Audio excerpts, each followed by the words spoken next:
Bienvenidos a un nuevo video que les pondrá los pelos de punta. Hoy traemos historias escalofriantes que no podrán olvidar. Si están listos para temblar, denle like, suscríbanse y dejen en los comentarios desde dónde nos escuchan. Apaguen las luces y que comience el terror. Muchas veces escuchamos relatos de personas que cruzan fronteras buscando una vida mejor, pero rara vez conocemos los detalles más oscuros de estos viajes. Lo que van a escuchar no es solo una historia de miedo inventada, es el testimonio de algo que realmente pasó, algo que cambió para siempre la vida de quienes lo vivieron. Hay lugares en este mundo donde la desesperación se encuentra con lo inexplicable, donde el miedo a lo desconocido se vuelve más real que el hambre o la sed. Esta es una de esas historias. Mi nombre es Carlos Hernández Morales y vengo de un pequeño pueblo en Honduras llamado La Esperanza. Tengo 32 años y durante mucho tiempo trabajé en los campos de café de mi región. Pero llegó un momento en que ya no había trabajo, ya no había dinero para alimentar a mi familia. Mi esposa María estaba embarazada de nuestro segundo hijo y mi pequeña Ana apenas tenía 4 años. Como muchos otros, decidí hacer el viaje hacia el norte. No tenía otra opción. Había escuchado historias de personas que lograban llegar y encontrar trabajo, que enviaban dinero a sus familias. También había escuchado otras historias, más oscuras, pero uno siempre piensa que esas cosas les pasan a otros, nunca a uno mismo. El grupo con el que viajé estaba formado por 12 personas. Había hombres como yo, mujeres jóvenes, incluso un muchacho de apenas 16 años llamado Miguel. Todos teníamos la misma esperanza, el mismo miedo, la misma determinación. El guía que nos llevaba se hacía llamar El Lobo. Era un hombre delgado, de piel curtida por el sol, con ojos que parecían ver cosas que nosotros no podíamos ver. Durante los primeros días del viaje, todo parecía normal. Caminábamos de noche para evitar el calor del día y los controles de migración. Dormíamos escondidos entre la vegetación durante las horas de luz. El lobo conocía todos los caminos, todos los lugares seguros para descansar. Parecía saber exactamente por dónde ir y qué evitar, pero había algo en él que me ponía nervioso. La forma en que miraba hacia la oscuridad cuando pensaba que nadie lo veía. La manera en que susurraba palabras que no lograba entender cuando creía que todos dormíamos. Y sobre todo, esa sonrisa extraña que aparecía en su rostro cuando alguien del grupo se quejaba del cansancio o del miedo. El tercer día llegamos a una zona que nunca había visto antes en mis anteriores intentos de cruzar. Era un valle profundo rodeado de montañas, donde la vegetación era tan densa que durante el día parecía de noche. El aire allí era diferente, más pesado, como si algo invisible nos estuviera observando desde cada sombra. «Aquí vamos a descansar hasta que caiga la noche», dijo el lobo señalando una cueva pequeña entre las rocas. «Este lugar es seguro, nadie viene por aquí». Mientras nos acomodábamos dentro de la cueva, noté algo extraño. Las paredes estaban llenas de marcas, como si alguien hubiera estado raspando la piedra con las uñas. Algunas marcas parecían formar números, otras eran simplemente líneas desesperadas. Cuando le pregunté a el lobo sobre esas marcas, su sonrisa se hizo más amplia. «Son de otros viajeros como ustedes», dijo sin inmutarse. «La gente se aburre esperando». Pero yo había visto marcas de aburrimiento antes, y esas no se parecían en nada. Esas marcas hablaban de desesperación, de terror, de alguien tratando de salir de un lugar del que no podía escapar. Esa primera noche en el valle fue cuando comenzaron a pasar cosas extrañas. Miguel, el muchacho más joven del grupo, despertó gritando alrededor de las 3 de la mañana. Decía que algo había estado tocando su cara mientras dormía, algo con dedos fríos y húmedos. Todos lo tranquilizamos, le dijimos que había sido una pesadilla, pero yo había visto la marca húmeda en su mejilla. El lobo no parecía preocupado por los gritos de Miguel. De hecho, parecía casi satisfecho, como si hubiera estado esperando que algo así pasara. «Los primeros días siempre son difíciles», nos dijo. «El cuerpo se tiene que acostumbrar al viaje. A veces la mente juega trucos». Pero no era la mente de Miguel la que estaba jugando trucos. Esa misma noche, 2 más de nosotros despertamos con la misma sensación. Algo nos había estado tocando mientras dormíamos. Algo que no era humano. La siguiente noche decidimos hacer guardia. Nos turnamos para vigilar mientras los demás dormían. Cuando me tocó mi turno, alrededor de las 2 de la mañana, fue cuando lo vi por primera vez. Era una sombra que se movía diferente al resto de las sombras. Se deslizaba entre los árboles sin hacer ruido, pero había algo en la forma en que se movía que me hacía saber que no era natural. Se acercó a la entrada de la cueva, y por un momento tuve la sensación de que me estaba mirando directamente, aunque no podía ver sus ojos. Le di un codazo al hombre que estaba durmiendo a mi lado para despertarlo. Pero cuando volví a mirar hacia la entrada, la sombra había desaparecido. Al día siguiente le conté a el lobo lo que había visto. Su reacción me perturbó más que la propia aparición. «Aquí hay muchas cosas que uno puede ver si no tiene cuidado», me dijo, y su voz sonaba diferente, más grave, como si algo más estuviera hablando a través de él. «Lo mejor es no prestarles atención. Mientras sigamos moviéndonos no habrá problemas». Pero los problemas ya habían comenzado.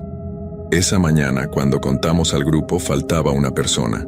Rosa, una mujer joven que viajaba sola, había desaparecido durante la noche. Sus cosas seguían allí, incluso sus zapatos.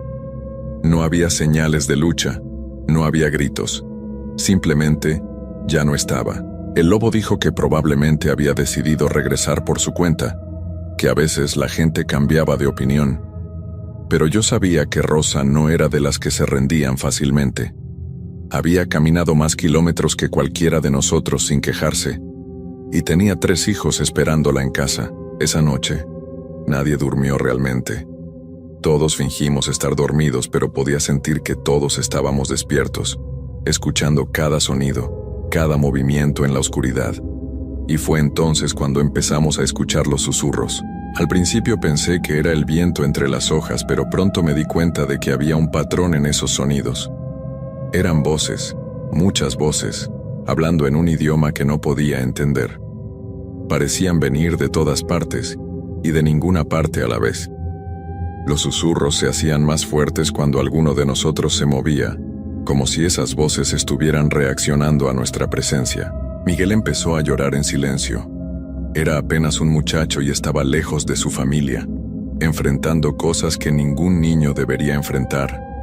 Me acerqué a él y le puse la mano en el hombro para consolarlo, pero cuando lo toqué, su piel estaba helada, como si hubiera estado bajo la lluvia durante horas. «¿Escuchas eso?», me susurró al oído. «Las voces están diciendo nuestros nombres». Al principio no le creí, pero cuando me concentré en escuchar, sentí que la sangre se me congelaba en las venas. Entre todos esos susurros incomprensibles, podía distinguir mi nombre. Carlos, Carlos, repetido una y otra vez por voces que sonaban como si vinieran de muy lejos, como si estuvieran gritando desde el fondo de un pozo profundo. El resto del grupo también había escuchado sus nombres. Podía verlo en sus caras, en la forma en que se abrazaban a sí mismos, en cómo evitaban mirar hacia la entrada de la cueva. Pero lo más perturbador era el lobo. Él estaba sentado cerca de la entrada, completamente relajado, como si los susurros fueran música agradable para él.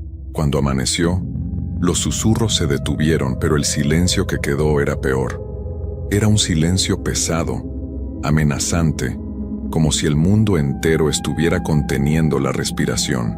«Hoy vamos a caminar más rápido», anunció el lobo.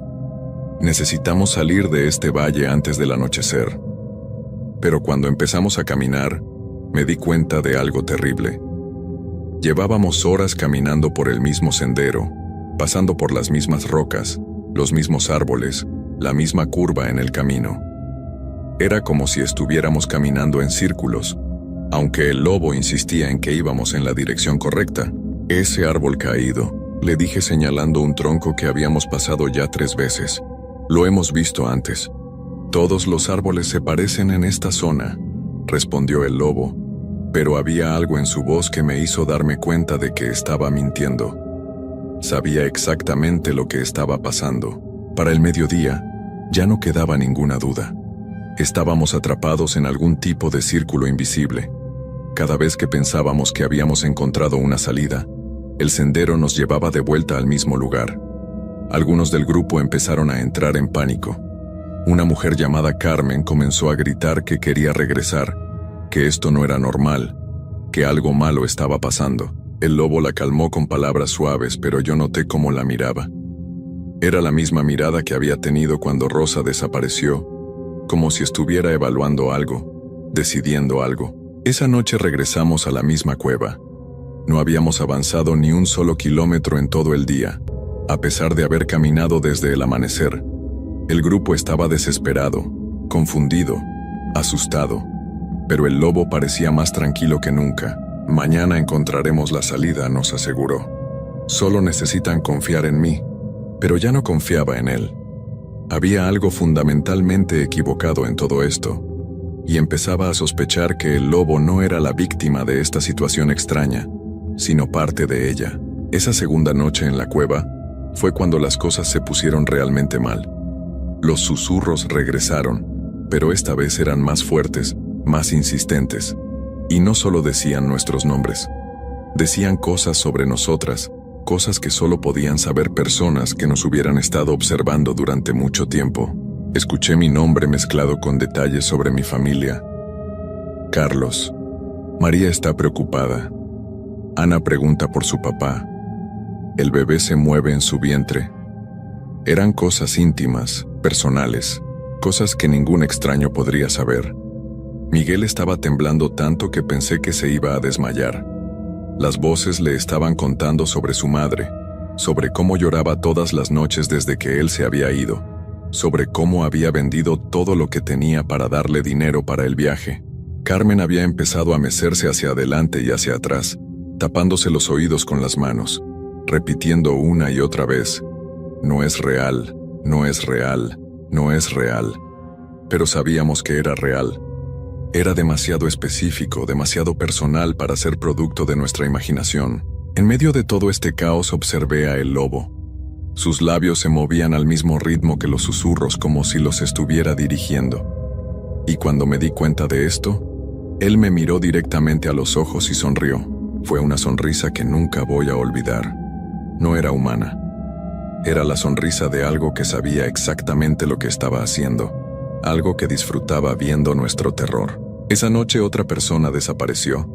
Fue Carmen, la mujer que había estado gritando durante el día. Como Rosa, simplemente ya no estaba cuando amaneció. Sus cosas seguían allí, pero ella se había esfumado sin dejar rastro. Cuando le pregunté a el lobo qué había pasado con Carmen, me dijo lo mismo que había dicho sobre Rosa. A veces la gente no puede manejar la presión del viaje. Probablemente decidió intentar salir por su cuenta. Pero yo sabía que Carmen no se había ido por su cuenta.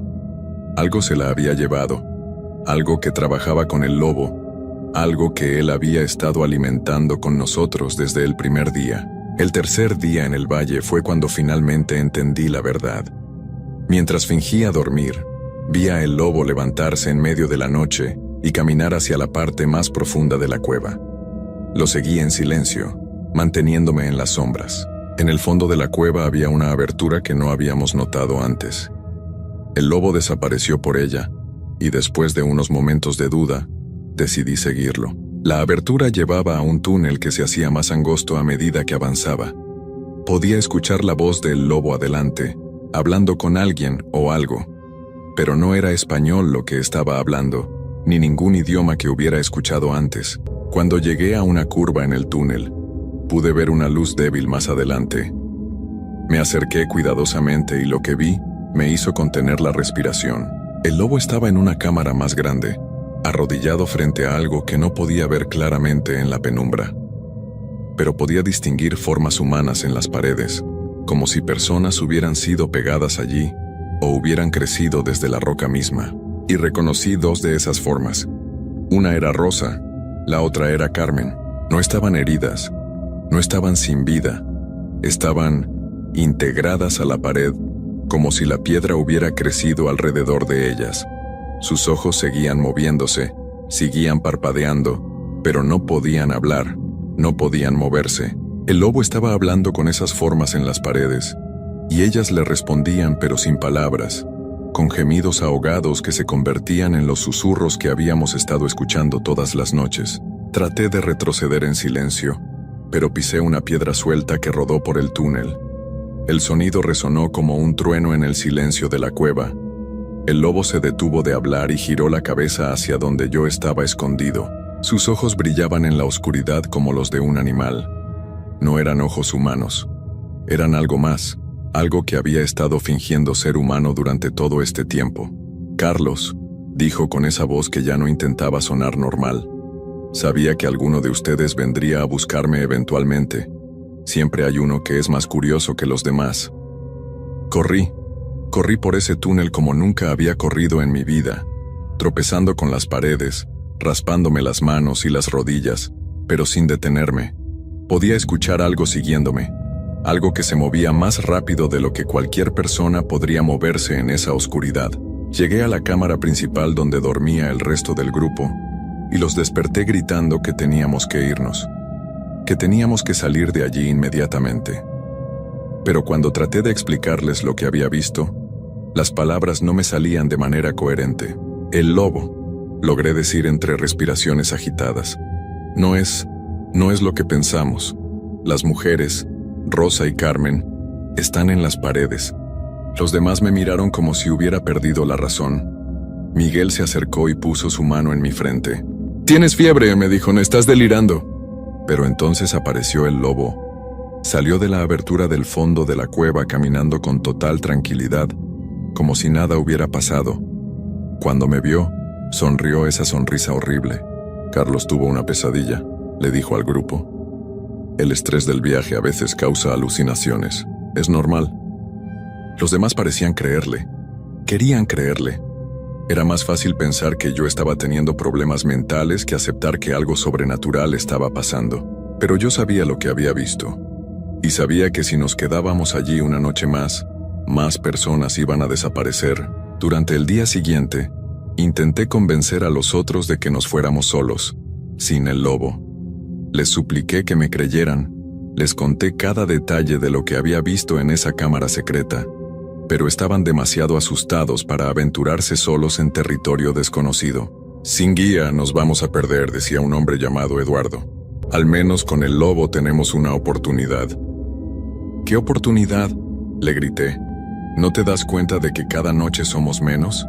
¿No te das cuenta de que nunca vamos a salir de este valle?». Pero Eduardo, como los demás, prefería aferrarse a la esperanza de que todo era normal, de que las desapariciones tenían explicaciones racionales.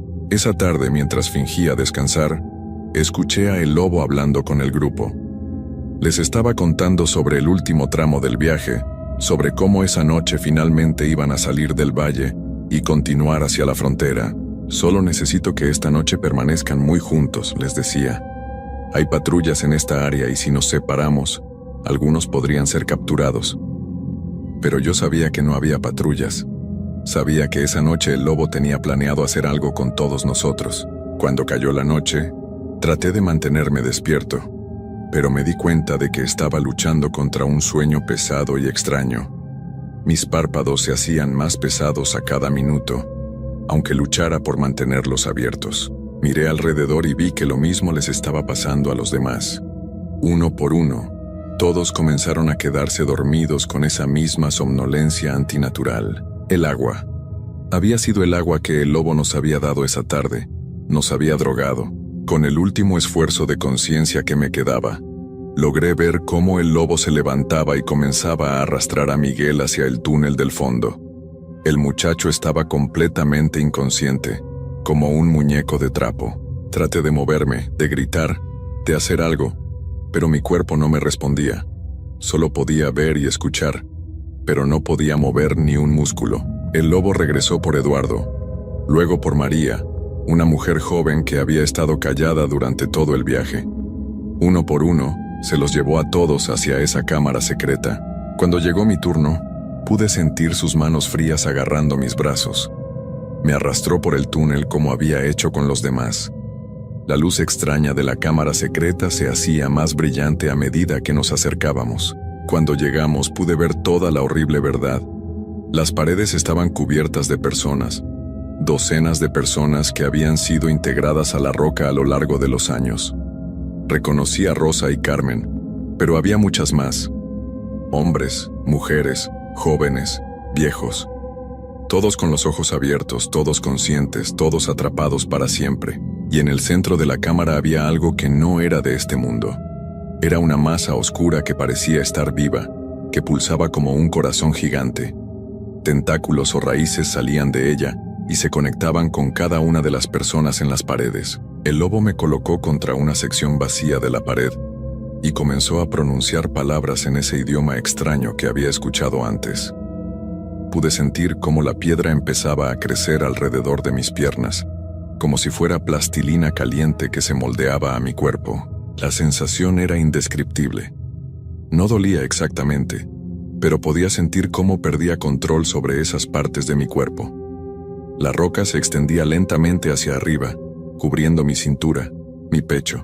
A medida que la piedra me absorbía, empecé a escuchar las voces de todas las otras personas atrapadas. Sus pensamientos se mezclaban con los míos. Podía sentir su desesperación, su terror, su resignación después de años de estar atrapados allí. Rosa me habló sin usar palabras directamente en mi mente. Al principio resistimos, tratamos de luchar, pero después de un tiempo, te das cuenta de que no hay escape. Esta cosa se alimenta de nosotros, de nuestro miedo, de nuestros recuerdos de casa. Carmen añadió: cada tanto trae grupos nuevos. Siempre hay más personas desesperadas dispuestas a seguir a alguien que promete llevarlos a una vida mejor. Miguel, que acababa de ser colocado en la pared junto a mí, todavía luchaba contra la roca que crecía alrededor de él. Mi mamá, decía una y otra vez en mi mente. Mi mamá me está esperando. Pero gradualmente, su resistencia también se fue desvaneciendo, como había pasado con todos nosotros. El lobo nos observaba con satisfacción. Ahora podía ver su verdadera forma. No era completamente humano. Era algo que había aprendido a imitar la forma humana para atraer a víctimas. Sus brazos eran demasiado largos, su piel tenía un tono grisáceo que no había notado en la oscuridad, y cuando sonreía, sus dientes eran demasiado afilados. Cada grupo me da energía para varios meses, nos dijo, aunque ya no necesitaba hablar en voz alta para comunicarse con nosotros. Y ustedes me ayudan a atraer a los siguientes. Sus voces llamando los nombres de sus familias son muy efectivas. Fue entonces cuando entendí completamente lo que había estado pasando. Los susurros que habíamos escuchado cada noche no eran de entidades desconocidas, eran de personas como nosotros, personas que habían estado atrapadas allí durante años, décadas tal vez, siendo utilizadas para atraer a nuevos grupos de migrantes desesperados. La roca había llegado hasta mi cuello. Pronto cubriría mi cabeza y me convertiría en parte permanente de esa cámara de horror. Pero antes de que eso pasara, el lobo me dijo algo que hizo que toda esperanza se desvaneciera completamente. Tu esposa María ya está buscando otro guía para hacer el viaje, me dijo con esa sonrisa cruel. Está desesperada porque no has enviado dinero. El bebé llegó la semana pasada, un niño, pero está enfermo y necesita medicinas caras. Ella piensa que te pasó algo malo, pero también piensa que tal vez simplemente la abandonaste. Sus palabras eran como cuchillos en mi corazón. Podía sentir la desesperación de María como si fuera mía propia. La imagen de mi esposa sola, con un bebé enfermo, y mi pequeña Ana, tratando de encontrar dinero para sobrevivir. Y lo más hermoso de todo, continuó el lobo, es que probablemente ella va a terminar aquí también. Los guías de esta región todos trabajan para mí. Todos traen sus grupos a este valle. Es un sistema perfecto. La roca cubrió mi boca, pero aún podía escuchar y ver. El lobo se acercó a mi cara antes de que la piedra la cubriera completamente. Ahora vas a ayudarme a llamar a tu familia. Tu voz mezclada con las de los demás va a hacer que vengan más rápido. Van a escuchar tu nombre en sus sueños, y van a saber que estás cerca, esperándolos. Sentí como la roca cubría mis ojos, mi frente, hasta que quedé completamente integrado a la pared. Pero no perdí la conciencia. Esa era la parte más horrible. Seguía completamente consciente, pero ahora mi cuerpo era parte de la piedra. Podía sentir todo lo que pasaba en la cueva. Podía sentir cuando el lobo salía a buscar nuevos grupos. Podía sentir cuando regresaba con personas desesperadas que habían escuchado los susurros en sus sueños. Susurros que ahora yo también producía sin poder controlarlo. Los días se convirtieron en semanas, las semanas en meses. Perdí la cuenta del tiempo, pero no perdí la capacidad de sufrir. Cada día era una eternidad de estar atrapado, consciente pero inmóvil, viendo cómo llegaban nuevos grupos y sufrían el mismo destino que nosotros. Vi llegar a familias enteras, padres con sus hijos adolescentes, hermanos que viajaban juntos, mujeres embarazadas que esperaban dar a luz en el país del norte. Todos terminaron en las paredes de esa cámara maldita. Y entonces, después de lo que parecían años, llegó el día que más había temido y al mismo tiempo más había esperado. El lobo trajo un grupo nuevo, y entre ellos reconocí una voz que hizo que mi alma gritara de horror y desesperación. Era María. Mi esposa había hecho el viaje exactamente como el lobo había predicho. La escuché hablando con otros migrantes sobre mí, sobre cómo había desaparecido durante el viaje y nunca había enviado noticias. Llevaba con ella a nuestros 2 hijos, Ana, que ya tenía 6 años, y el pequeño Diego, que había nacido después de que yo me fuera. Mi esposo vino por este camino, le decía al grupo. Un amigo me dijo que había escuchado su voz en sueños, llamándome desde este valle. Sé que está aquí, esperándonos. El horror de la situación era indescriptible. Mis propios susurros involuntarios habían atraído a mi familia hacia esta trampa. La entidad malévola había usado mi amor por ellos como cebo, y ahora iban a sufrir el mismo destino que yo. Durante la primera noche que pasaron en la cueva, traté con todas mis fuerzas de advertirles. Intenté hacer que mis susurros fueran diferentes, que sonaran como advertencias en lugar de llamadas. Pero no podía controlar lo que salía de mí. La entidad controlaba nuestras voces y solo podíamos decir lo que ella quería que dijéramos. María escuchó mi voz entre los susurros y sonrió por primera vez en meses. Carlos está aquí, les dijo a nuestros hijos. Papá está aquí, esperándonos. Ana aplaudió de felicidad. El pequeño Diego, que apenas había cumplido 2 años, preguntó cuándo iba a ver a su papá. Esa noche, María desapareció primero. Como siempre, el lobo se llevó a los adultos antes que a los niños. La vi cuando la trajo a la cámara secreta, inconsciente por las drogas. La colocó en la pared justo al lado de donde yo estaba atrapado. Cuando la roca comenzó a crecer alrededor de ella, María despertó y me vio. Durante un momento que duró una eternidad, nuestros ojos se encontraron. Vi el reconocimiento en su mirada, luego el horror, luego la comprensión de lo que estaba pasando. Carlos, susurró antes de que la piedra cubriera su boca. Los niños. Pero ya no había nada que pudiéramos hacer por nuestros hijos. Ana y Diego duraron 2 días más en la cueva principal, llorando por su madre, sin entender por qué había desaparecido. El lobo les decía que María había ido a buscar ayuda, que pronto regresaría con comida. Cuando llegó su turno, Ana luchó. Era una niña valiente, como su madre. Gritó y pataleó cuando el lobo trató de cargarla, pero era muy pequeña, y él era demasiado fuerte. Diego era tan pequeño que ni siquiera entendía lo que estaba pasando. Cuando el lobo lo trajo a la cámara, el niño estaba chupándose el dedo y llorando por su mamá. Los colocaron en las paredes cerca de nosotros. La familia completa reunida para siempre en este lugar horrible. Podíamos comunicarnos mentalmente, pero solo para compartir nuestro sufrimiento, nunca para consolarnos realmente. Ana me preguntaba constantemente por qué habíamos venido a este lugar. ¿Por qué no podíamos irnos a casa? Diego, siendo tan pequeño, a menudo olvidaba dónde estaba y preguntaba por sus juguetes, por su cama, por la comida que le gustaba, y así hemos permanecido. No sé cuánto tiempo ha pasado desde entonces. Podrían ser años, podrían ser décadas. El tiempo no tiene significado cuando estás atrapado en la piedra, consciente pero inmóvil. Siguen llegando nuevos grupos. Personas desesperadas que han escuchado nuestros susurros en sus sueños. Personas que buscan a familiares desaparecidos. Personas que simplemente quieren una vida mejor, y están dispuestas a seguir a cualquier guía que les prometa llevarlo al norte. Todos terminan aquí. Todos se convierten en parte de las paredes. Todos se unen al coro de voces que atrae a más víctimas. La entidad crece más fuerte con cada grupo nuevo. Sus tentáculos se extienden más profundo en la tierra. Su influencia se extiende más lejos. Ahora puede proyectar los susurros a cientos de kilómetros de distancia, llegando a personas en sus pueblos nativos, plantando sueños en sus mentes, haciéndoles creer que sus seres queridos los están llamando desde este valle maldito. Y yo sigo aquí, atrapado para siempre, viendo cómo más y más familias son destruidas por la misma desesperación que una vez me llevó a dejar mi hogar.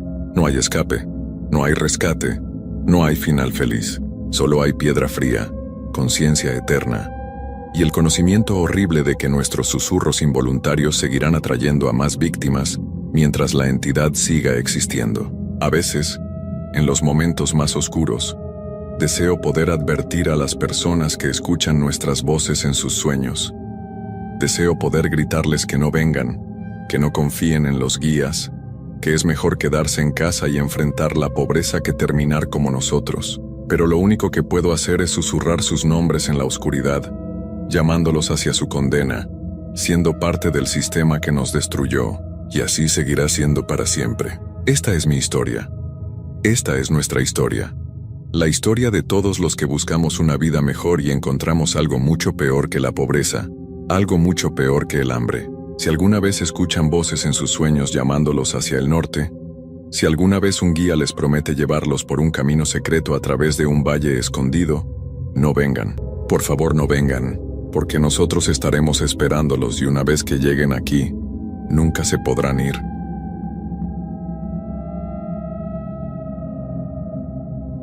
Antes de contarles esta historia, debo decir que yo mismo he vivido experiencias extrañas en mi vida. Siempre he sido una persona escéptica, de esas que necesitan ver para creer. Pero lo que les voy a relatar me cambió por completo la manera de ver el mundo. Esta historia me la contó mi primo hace algunos años, y después de investigar un poco, descubrí que no era el único que había pasado por algo así en esa zona. Les aseguro que cada palabra que van a escuchar es real, tal como me la contaron. Mi nombre es Roberto Alejandro Mendoza García, tengo 35 años y soy originario de un pequeño pueblo llamado San Miguel de los Remedios, en el estado de Michoacán. Trabajo como mecánico en el taller de mi padre. Y aunque mi vida siempre ha sido bastante tranquila, lo que me pasó hace 3 años me marcó para siempre. Todo comenzó cuando mi esposa, María y yo decidimos mudarnos a una casa que habíamos comprado en las afueras del pueblo. Era una propiedad vieja pero bonita, con un gran patio trasero lleno de árboles frutales y un pequeño pozo de agua. La casa tenía más de 50 años de antigüedad, pero estaba en buenas condiciones. Lo que más nos gustó fue el precio. Era increíblemente barato para lo grande que era. Ahora entiendo por qué. Los primeros días fueron normales. María y yo nos dedicamos a acomodar nuestras cosas, pintar algunas paredes y arreglar pequeños detalles. Los vecinos más cercanos vivían a unos 200 metros de distancia, así que teníamos mucha privacidad. Durante el día todo parecía perfecto, pero fue en las noches cuando comenzamos a notar que algo no estaba bien. La primera señal extraña fueron los ruidos. Al principio pensamos que eran ratones o algún animal pequeño correteando por el techo. Escuchábamos pequeños pasos, como si alguien caminara descalzo arriba de nosotros, pero muy ligero, casi como si fuera un niño pequeño. María me decía que subiera a revisar, pero cada vez que lo hacía no encontraba nada. El desván estaba limpio, sin señales de animales ni nada fuera de lo común. Después de una semana los ruidos se hicieron más frecuentes. No solo eran pasos, sino también como si algo rodara por el piso de arriba. Pequeñas pelotas o canicas, eso era lo que parecía. Algunas noches escuchábamos risitas muy bajitas, tan suaves que al principio creíamos que era el viento, pero poco a poco nos dimos cuenta de que definitivamente eran risas de niños. María empezó a ponerse nerviosa. Me decía que sentía como si alguien la estuviera observando cuando estaba sola en la casa durante el día. Al principio yo no le creía mucho. Pensaba que eran nervios por estar en una casa nueva, pero cuando comencé a notar que algunas de mis herramientas aparecían en lugares donde yo no las había dejado, tuve que empezar a prestar más atención. Una noche, mientras veíamos televisión en la sala, Escuchamos claramente, como si alguien estuviera arrastrando muebles en el cuarto de arriba. El ruido era tan fuerte que hasta el techo se movía un poco. Me levanté inmediatamente y subí corriendo con una linterna en la mano. Revisé cada rincón del desván, moví cajas, busqué detrás de los muebles viejos que habíamos guardado ahí, pero no había absolutamente nada. Lo más extraño era que cuando bajé y le pregunté a María si había seguido escuchando ruidos mientras yo estaba arriba, me dijo que en el momento exacto en que puse un pie en las escaleras, todo se había quedado en completo silencio. Esa misma semana comenzaron a pasar cosas durante el día también. María me llamaba al taller muy alterada, diciendo que había encontrado todas las ollas y sartenes acomodadas en el piso de la cocina, formando un círculo perfecto. Cuando llegué a casa para ver qué había pasado, efectivamente ahí estaban, colocadas con mucha precisión, como si alguien hubiera tenido mucho cuidado al acomodarlas. Le pregunté si había sido ella, tal vez limpiando y se le había olvidado, pero me juró que no había tocado nada de la cocina en toda la mañana. Al día siguiente encontramos todas las llaves de la casa, colgando del árbol de mango que estaba en el patio trasero, las llaves de la puerta principal, las del carro, las del taller, todas ahí colgando como si fueran adornos navideños. Eso ya me empezó a preocupar en serio porque significaba que alguien o algo había entrado a la casa y había tomado las llaves de la mesa, donde siempre las dejábamos. Decidí hablar con don Aurelio, el vecino más cercano y el más viejo de la zona. Él había vivido ahí toda su vida y conocía la historia de todas las casas del área. Cuando le conté lo que estaba pasando, su cara cambió completamente. Me pidió que nos sentáramos en su portal y me ofreció un café mientras me explicaba algo que yo necesitaba saber sobre nuestra casa. Don Aurelio me contó que la casa donde ahora vivíamos había pertenecido a una familia llamada los Herrera. Habían vivido ahí por más de 20 años hasta que una noche, sin explicación alguna, empacaron todas sus cosas y se fueron del pueblo para nunca regresar. Según me explicó, los Herrera habían tenido muchos problemas con visitantes pequeños, como él los llamaba. Al principio yo pensé que se refería a niños del vecindario, pero cuando me describió lo que había pasado, me di cuenta de que estaba hablando de algo completamente diferente. Me dijo que los duendes habían llegado a la casa de los Herrera cuando ellos construyeron una pequeña bodega nueva en el patio trasero, justo donde estaba un árbol muy viejo que habían tenido que cortar. Según las creencias del pueblo, ese árbol era la casa de una familia de duendes, que habían vivido ahí por muchas generaciones. Al cortarlo, los duendes se habían quedado sin hogar y habían decidido mudarse a la casa de los Herrera. Don Aurelio me explicó que los duendes no son malvados, pero sí muy traviesos cuando se sienten molestados.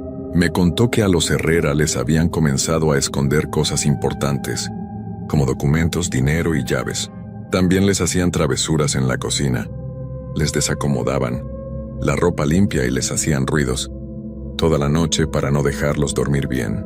Pero lo que más me preocupó fue cuando me dijo que con el tiempo, las travesuras habían empezado a volverse más pesadas.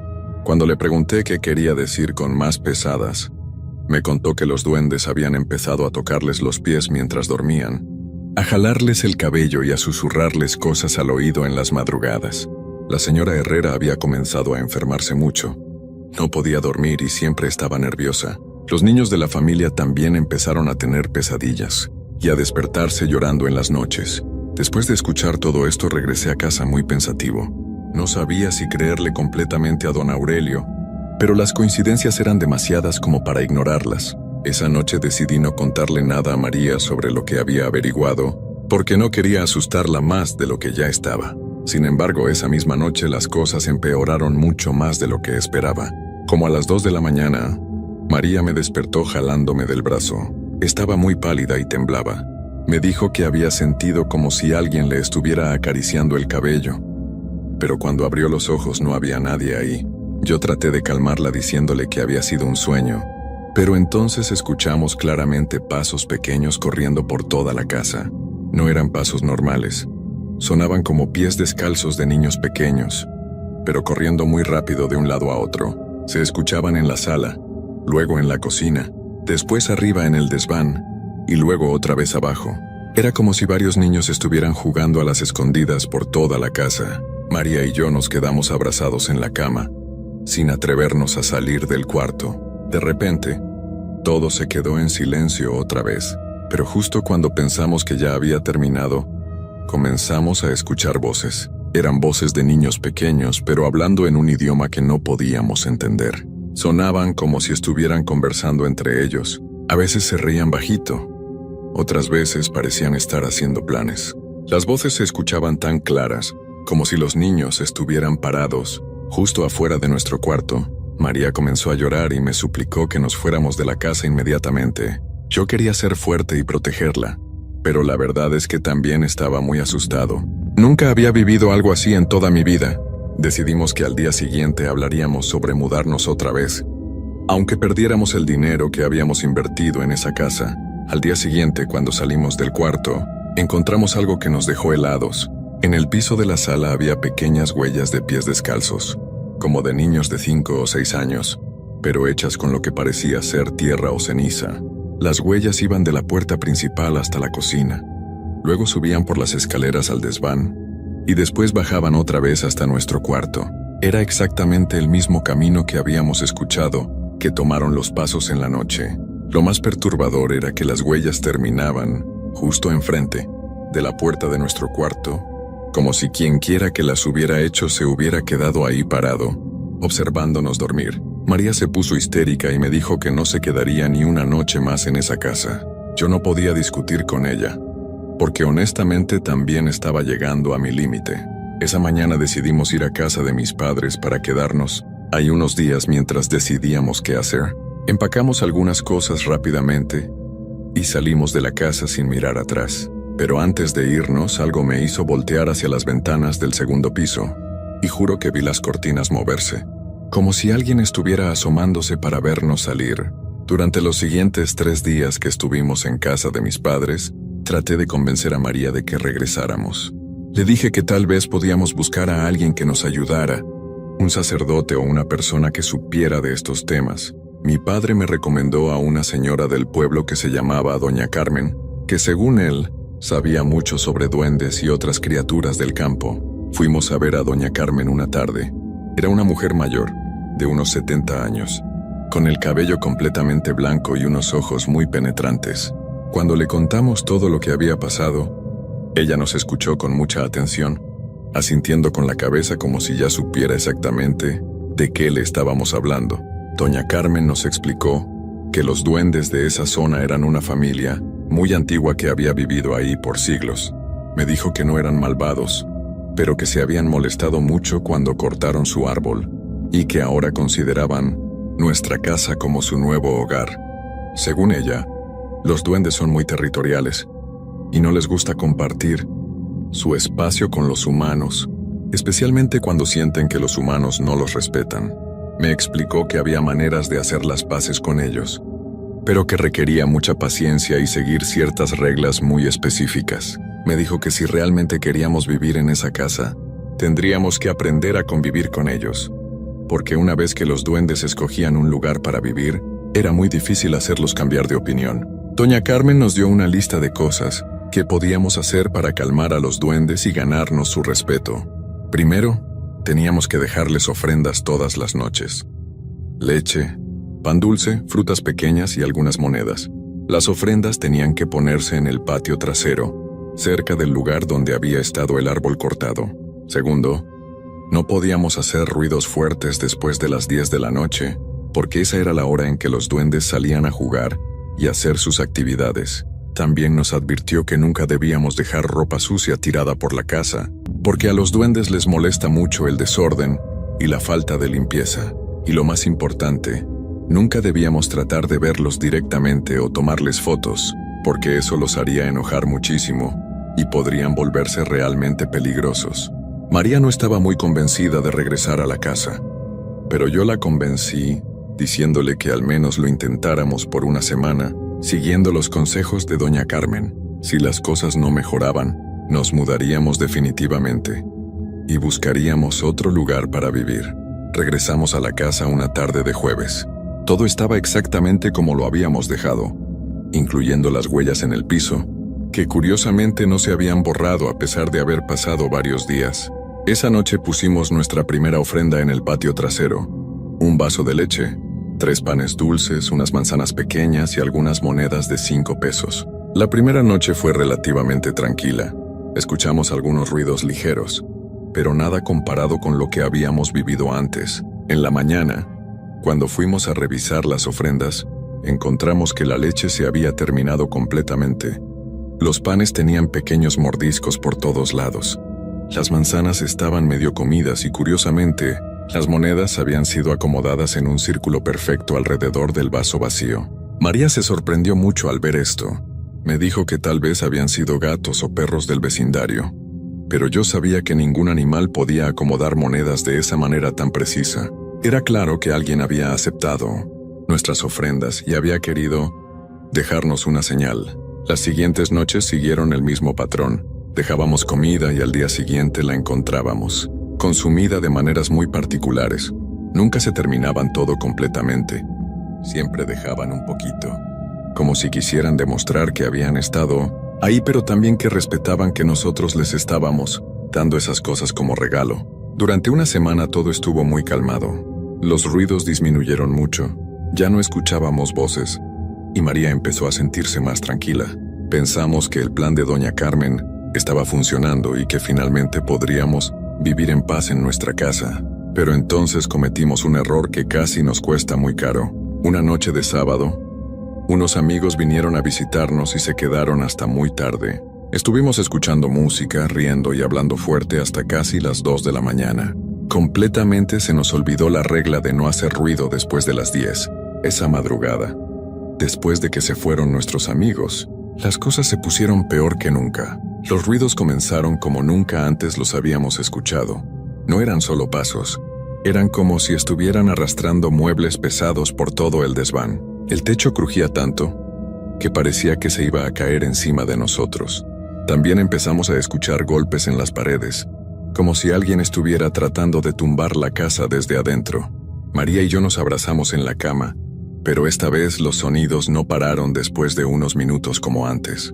Duraron toda la noche hasta que salió el sol. Además de los ruidos, empezamos a escuchar voces muy enojadas. No podíamos entender las palabras, pero el tono era claramente de molestia y enojo. A veces gritaban tan fuerte que parecía que estaban justo al lado de nosotros. En la mañana, cuando finalmente nos atrevimos a salir del cuarto, encontramos la casa completamente desorganizada. Todos los muebles de la sala habían sido movidos de su lugar. Los cojines del sofá estaban tirados por el piso. Los cuadros de las paredes estaban chueco. Y en la cocina, todas las puertas de los gabinetes estaban abiertas con las ollas y trastes regados por todos lados. Lo más impresionante era que en las ventanas, por dentro del vidrio, había pequeñas huellas de manos, como de niños pequeños, pero hechas con algo parecido al vapor o la humedad. Era como si hubieran estado pegando sus manitas al vidrio desde adentro de la casa, tratando de salir. Esa misma mañana, fuimos corriendo a casa de Doña Carmen para contarle lo que había pasado. Ella movió la cabeza con preocupación y nos explicó que habíamos roto la regla más importante. Los duendes se habían enojado mucho porque consideraron que no los estábamos respetando, después de que ellos habían aceptado convivir con nosotros. Doña Carmen nos dijo que tendríamos que hacer algo más fuerte para pedirles perdón. Nos explicó que teníamos que hacer una ceremonia especial en el patio de la casa, donde les pidiéramos disculpas formalmente y les prometiéramos que nunca más volveríamos a faltarles al respeto. La ceremonia tenía que hacerse exactamente a la medianoche y teníamos que llevar ofrendas mucho más grandes, un pastel completo, una botella de leche entera, frutas de muchos tipos, dulces y una cantidad considerable de dinero. También nos dijo que durante la ceremonia, si los duendes aceptaban nuestras disculpas, probablemente se dejarían ver. Nos advirtió que si eso pasaba, no podíamos asustarnos, gritar o tratar de tocarlos. Teníamos que mantenernos calmados y respetuosos, porque sería una señal de que querían hacer las paces con nosotros. María estaba aterrada con la idea de ver a los duendes, pero yo la convencí de que era nuestra única oportunidad de arreglar las cosas. No teníamos dinero suficiente para mudarnos otra vez y además, ya le había tomado cariño a esa casa a pesar de todo lo que había pasado. Preparamos todo para la ceremonia del sábado siguiente. Compramos un pastel de chocolate grande frutas frescas, dulces de muchos tipos, y apartamos 500 pesos para la ofrenda. Doña Carmen nos había explicado exactamente qué teníamos que decir y cómo teníamos que comportarnos durante toda la ceremonia. El sábado por la noche a las 11:30 salimos al patio trasero con todas las ofrendas. Las colocamos cerca del lugar donde había estado el árbol cortado, formando un círculo como nos había indicado doña Carmen. Encendimos 4 velas blancas y nos sentamos en el pasto a esperar que dieran las 12. Cuando escuchamos el primer campanada de medianoche desde la iglesia del pueblo, comenzamos a recitar las palabras que doña Carmen nos había enseñado. Le pedimos perdón a los duendes por haberlos molestado. Les prometimos respetar sus horarios y sus espacios, y les dijimos que queríamos vivir en paz con ellos, en esa casa que ahora era de todos. Al principio no pasó nada especial. Terminamos de decir todo lo que tenía que decir, y nos quedamos sentados en silencio, esperando alguna señal de que los duendes habían escuchado nuestro mensaje. Las velas se movían un poco con el viento, pero todo parecía normal. Entonces, justo cuando estábamos pensando que tal vez la ceremonia no había funcionado, escuchamos una risita muy suave detrás de nosotros. Nos volteamos lentamente, y ahí fue cuando los vimos por primera vez. Eran 4 duendes, más pequeños de lo que había imaginado. Medían como 1 metro de altura. Tenían la piel de color café claro, cabello largo y oscuro, y ojos muy grandes y brillantes. Vestían como ropita muy sencilla, parecida a pijamas de color beige. No se veían malvados ni peligrosos, más bien parecían niños tímidos que habían estado escondidos por mucho tiempo. El más grande de los 4, que parecía ser el papá, se acercó lentamente al círculo de ofrendas.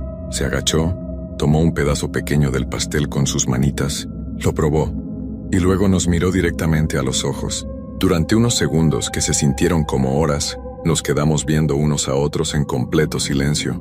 Yo podía escuchar mi propio corazón latir muy fuerte, pero traté de mantenerme calmado como nos había dicho doña Carmen.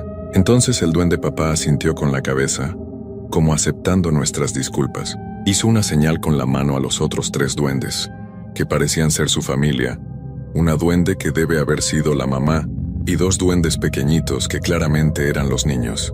Todos se acercaron a las ofrendas y comenzaron a comer y a examinar lo que les habíamos llevado. Lo más sorprendente fue que mientras comían, el duende papá comenzó a hablarnos.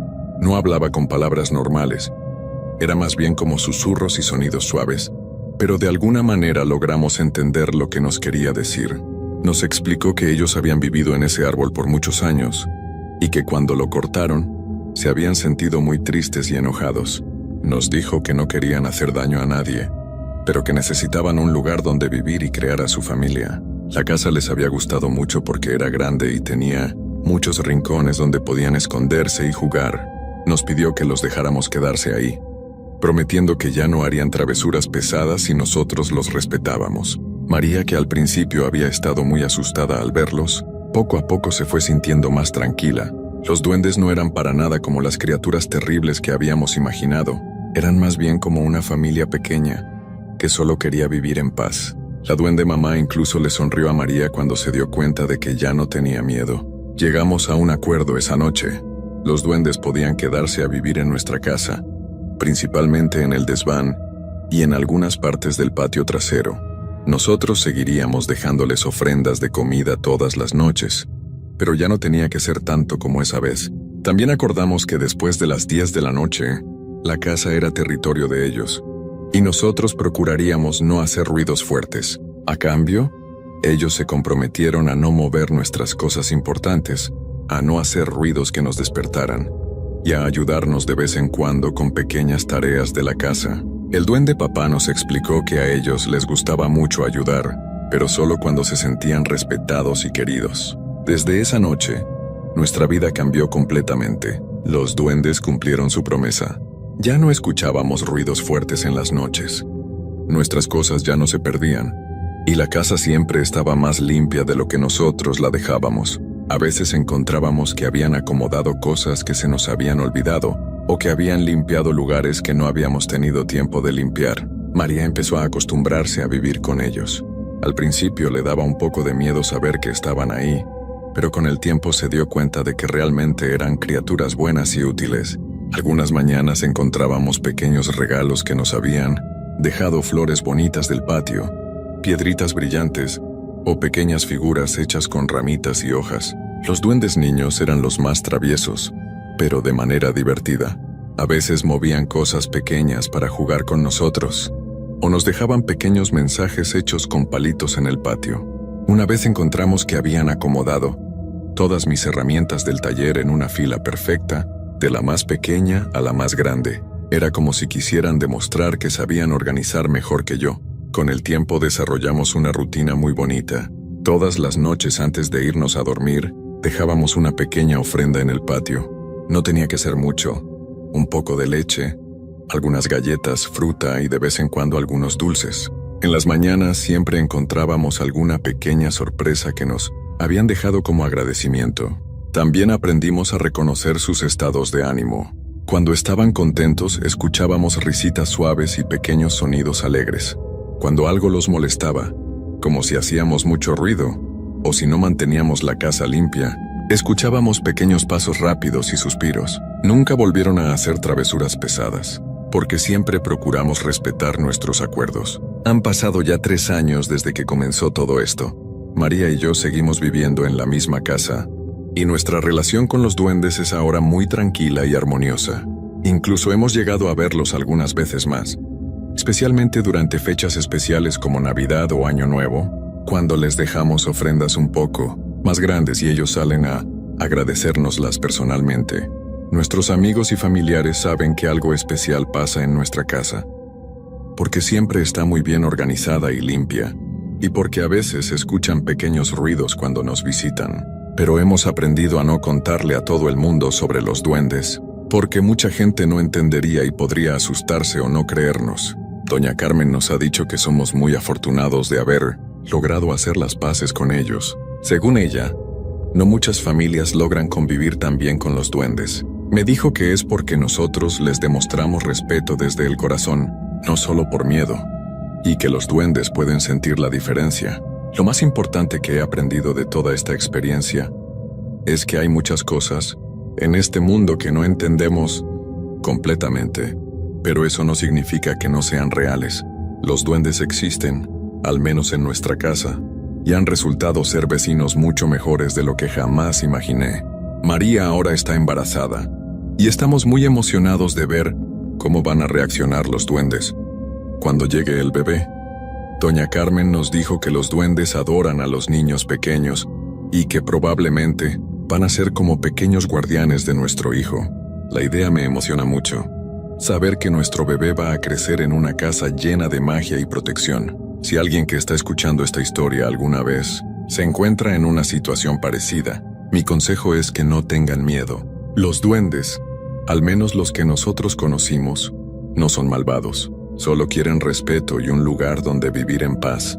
Si les demuestran que los respetan y que están dispuestos a convivir con ellos, probablemente encontrarán que son vecinos muy especiales y útiles. Esta es mi historia tal como me pasó. Sé que puede sonar increíble para algunas personas, pero cada palabra es verdadera.